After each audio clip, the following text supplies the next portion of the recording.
एक दिन खाली बैठे मैंने फेसबुक पर एक अनजाने आदमी को फ्रेंड रिक्वेस्ट भेज दी जो दिखने में बहुत हैंडसम था।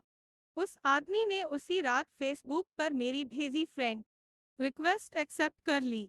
तुम्हें पता है कि तुम इस साड़ी में कितनी खूबसूरत लग रही हो, उसने मैसेज किया।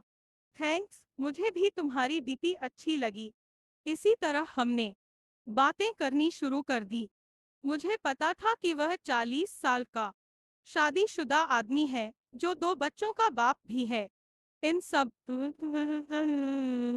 चीजों के बाद भी हमने अपनी बातें शुरू कर दी। इतना ही नहीं, हमने अपना नंबर भी एक दूसरे के साथ बदल लिया।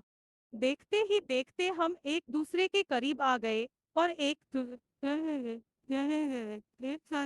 दूसरे के बेस्ट फ्रेंड बन गए। फेसबुक पर हम एक दूसरे के साथ बहुत ज्यादा बातें करने लगे और सोशल मीडिया पर ज्यादा से ज्यादा समय बिताने लगे। दूसरी ओर उस आदमी को लगने लगा कि हमारे करीब आने से, इतनी बातें करने से वह अपनी बीवी से दूर जा रहा है। वह अपने बच्चों के साथ दूसरे स्टेट में रहती थी। वह मुझसे बोलता था, अभी पता नहीं, मैं सारा दिन तुम्हारे बारे में ही सोचता रहता हूँ। मुझे अफसोस है इस बात पर। मैं नेचर से काफी शर्मीली थी। मेरे काफी अच्छे दोस्त भी थे, लेकिन स्वप्निल जैसा दोस्त होना काफी स्पेशल था मेरे लिए। 1 महीने की चैटिंग के बाद हमने स्काइपिंग करना भी शुरू कर दिया। हम उस पर बातें कम और एक दूसरे को घंटों निहारा ज्यादा करते थे। एक रात वह मेरे साथ वीडियो कॉल पर था। उसने बोला, ऐसे देखते देखते कहीं प्यार ना हो जाए। खैर, अब हम रोज ही वीडियो कॉल करने लग गए। हम इतने पास आ चुके थे कि अब हम एक रियल कपल की तरह बिहेव करने लगे थे। हम रोमांस करते, एक दूसरे को चिढ़ाते और थोड़ी लड़ाइयाँ भी करते। कहने का मतलब था कि एक इतनी कम उम्र की लड़की को 40 साल के आदमी से प्यार हो गया था। प्यार की कोई उम्र नहीं होती, जिस तरह से प्यार की कोई उम्र नहीं होती, उसी तरह से हम दोनों को भी अपना रिश्ता बिल्कुल गलत नहीं लगा। हमें नहीं लगा कि हमने कुछ गलत काम किया है। जब उसकी बीवी आई, इसी दौरान इसकी बीवी और बच्चे इससे मिलने आए, पर वह फिर भी मुझसे बातें किया करता था। यहाँ तक कि वह अपनी बीवी के सामने भी मेरी कॉल उठा लेता था। उसी दौरान उसकी बीवी उस पर शक करने लगी, क्योंकि अब वह पहले जैसा बिल्कुल भी नहीं रहा। एक रात की बात थी जब ये दोनों बेड पर किकरेट के लिए गए। तभी इनके फोन पर मैंने मैसेज और अपनी फोटो भेजी। इनकी वाइफ ने उठाया फोन, जैसे ही खोला मेरी फोटो उन्हें दिखी। उसकी वाइफ ने कोई रिएक्शन नहीं दिया, बस स्वप्निल को जोर का थप्पड़ मारा और रोने लगी। 3 दिनों के बाद वह घर छोड़कर चली गई।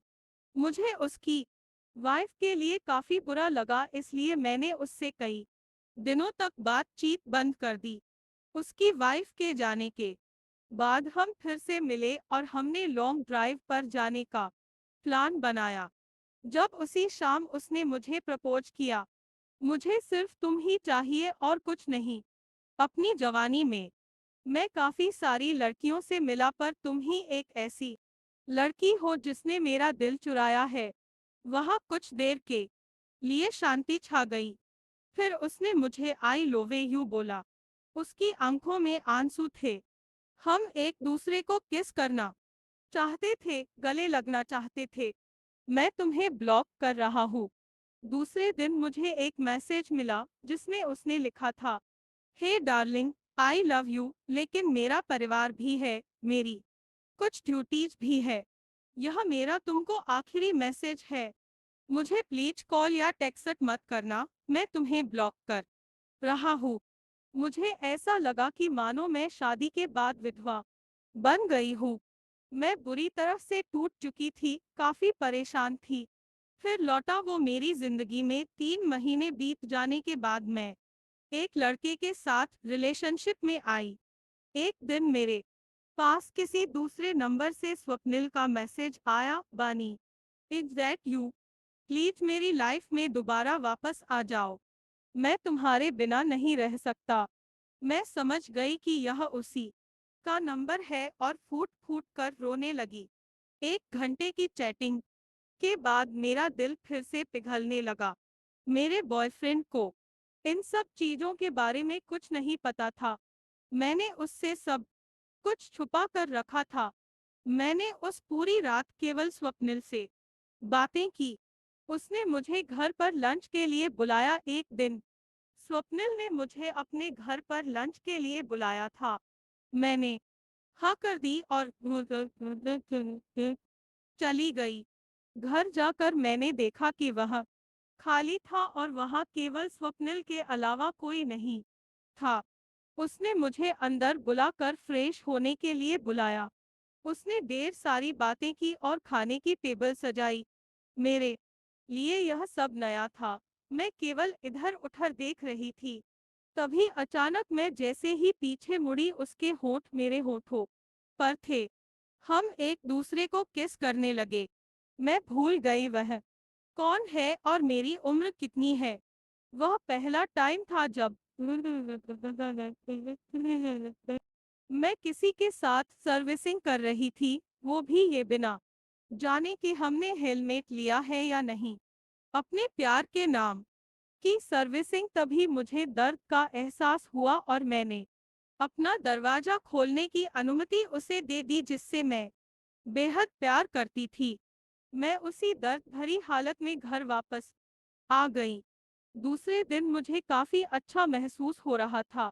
अब मुझे पूरी तरह से एहसास हो चुका था कि वह मुझे कभी नहीं छोड़ेगा। प्यार का एहसास हुआ। अब मैं प्यार पाने के लिए इतनी ज्यादा एक्साइटेड नहीं थी। मेरी टूटने के बाद मेरी सोच काफी बदल गई। मैं एक औरत बन चुकी थी। उस दिन मुझे पता चल चुका था कि प्यार का असली मायना क्या होता है। एक दिन मैंने अपनी फीलिंग्स के बारे में स्वप्निल को बताया और बोला कि मुझे हमेशा के लिए छोड़ दे। उसने कहा कि कोशिश करेगा। धीरे धीरे स्वप्निल का नाम मेरी जिंदगी से मिटता चला गया।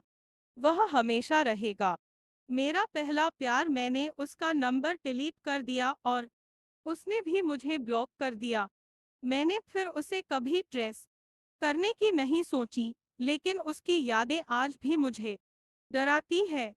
मैं खुश थी कि मैं इस अजीब से लगने वाले रिश्ते से बाहर आ गई, लेकिन आज भी वह आदमी मेरा पहला प्यार रहेगा। मैं भगवान से दुआ मांगती हूँ कि मुझे जब भी कोई दे तो वह एकदम स्वप्निल जैसा हो। अगली कहानी कैसी चाहिए कमेंट करें। यहाँ तक देख लिए हो तो लाइक और सब्सक्राइब जरूर करें। धन्यवाद।